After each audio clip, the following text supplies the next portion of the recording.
이사야 선지자는 하나님이 이방인들을 구원하실 것을 이렇게 선포했습니다. 자, 본문 로마서 10장 20절을 보십시오. 이사야는 매우 담대하여 내가 나를 찾지 아니한 자들에게 찾은 바 되고 내게 묻지 아니한 자들에게 나타났노라 말하였고.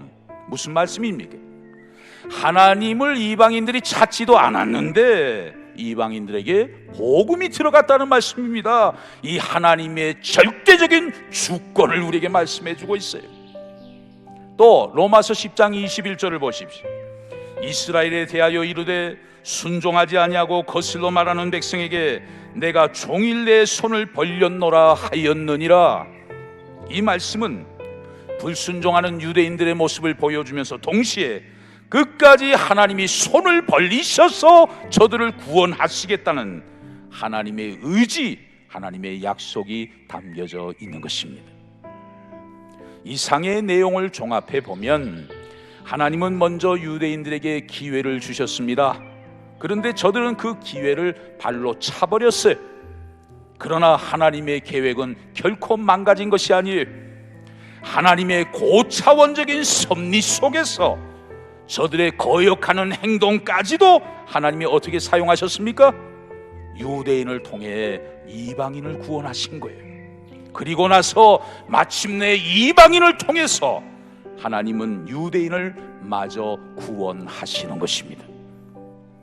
로마서 앞부분에 3장 23절에 보면 모든 사람이 죄를 범하였음에 하나님의 영광에 이르지 못했다고 꽝 때려 놓으시고, 로마서 후반부에서는 그 죄 아래에 있는 이방인들도 구원하시고 마침내 유대인들도 구원하시겠다는 놀라운 하나님의 계획을 상세하게 보여주고 있는 것입니다. 여러분, 이 웅장한 하나님의 구원의 역사를 우리는 눈을 크게 뜨고 마음으로 깊이 느낄 수 있어야 합니다.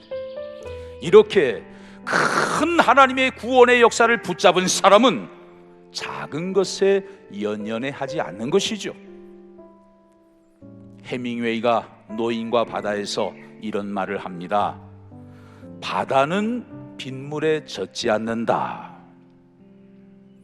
우리가 믿음의 길을 걸어갈 때 좋은 일도 있고 때로는 힘든 일들도 있습니다. 그러나 하나님이 하시는 놀라운 구원의 역사, 그 큰 일을 바라보며 사는 사람은 어떤 상황 속에서도 일희일비하지 않는 거예요. 언제나 의연하게, 언제나 하나님만을 의지하면서 항상 담대하게 사명의 길을 묵묵히 힘있게 걸어갈 수 있는 것입니다. 로마서 11장 36절 말씀을 보면 만물이 주에게서 나오고 주로 말미암고 주에게로 돌아감이라.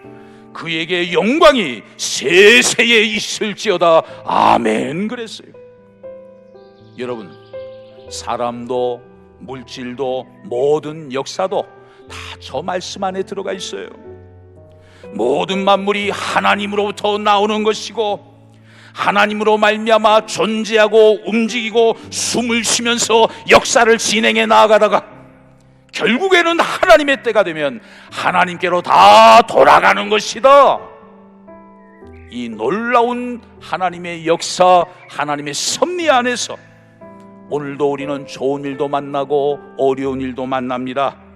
장사가 잘 되기도 하고 안 되기도 합니다. 건강하기도 하고 몸이 아파서 병원에 가기도 합니다. 자녀들로 인해 웃기도 하고 때로는 자녀들 때문에 슬퍼할 때도 있어요. 그런 일들이 다 저 말씀 안에서 일어나게 되는 거예요. 인생이 이 땅에서 얻을 수 있는 가장 크고 영광스러운 축복은 무엇일까요? 그것은 예수 믿고 하나님의 자녀가 되는 것입니다. 전능하신 하나님을 나의 아버지로 모시는 것입니다. 그 아버지 하나님의 은혜와 도우심을 힘입어 하루하루 복된 인생을 살아가는 것입니다. 그것이 우리가 이 땅에서 얻을 수 있는 최고의 축복이에요. 지금도 놀라운 인류 구원의 역사를 펼쳐가시는 살아계신 하나님을 믿음의 눈으로 바라보면서 나를 구원해 주신 하나님께 감사하고 참으로 복되고 행복한 저와 여러분들이 다 되실 수 있기를 주의 이름으로 간절히 축원합니다.